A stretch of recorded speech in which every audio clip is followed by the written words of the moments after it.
Bienvenue dans cette première vidéo consacrée aux fameuses SCPI de rendement. Alors françaises ou européennes, vous les adorez. Pour tout savoir sur ce type de placement, je vous propose 3 vidéos. La première pour découvrir les fondamentaux, les suivantes pour aller plus loin et devenir un as des SCPI. Ces vidéos restent bien sûr accessibles gratuitement dans votre espace du Patrimoine Center. Vous êtes prêts? C'est parti!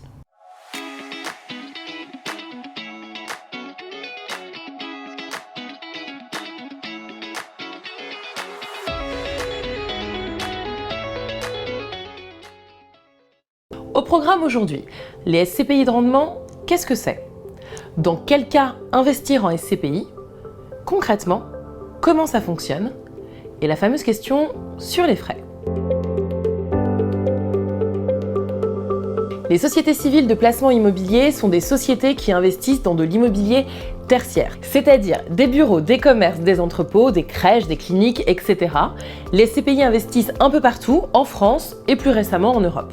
Le statut des SCPI permet à tous, personnes physiques ou morales, de rentrer ou de sortir des SCPI à tout moment, pour peu que la SCPI soit à capital variable. Attention, le capital et la liquidité ne sont pas garantis. Les SCPI présentent effectivement un risque de perte en capital et leur liquidité dépend du marché.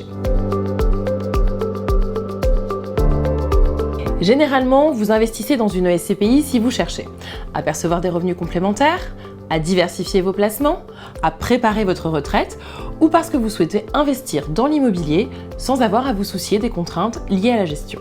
En plus, contrairement à l'immobilier classique, vous n'avez besoin que de quelques centaines d'euros pour investir. Pour faire simple, vous achetez des parts de SCPI, soit en paiement comptant, soit à crédit. Ces parts vous donnent droit proportionnellement à votre investissement de percevoir régulièrement des loyers qu'on appelle également revenus fonciers. La particularité de ces loyers, c'est qu'ils sont versés net de frais. Il y a souvent une incompréhension sur les frais des SCPI. Vous avez essentiellement 2 types de frais lorsque vous investissez. Tout d'abord, les frais de souscription, appelés également frais d'entrée. Ils sont généralement compris entre 8 et 10%. Vous trouvez ça élevé? Rappelez-vous simplement que vous avez payé 8% de frais de notaire lorsque vous avez acheté votre maison. Et tout comme les frais de notaire, les frais de souscription des SCPI ne sont pas négociables. En revanche, et ça c'est très important, ces frais seront prélevés uniquement à la revente et non à la souscription. Ce qui fait que c'est 100% de votre argent qui va travailler et non pas 100% moins les frais.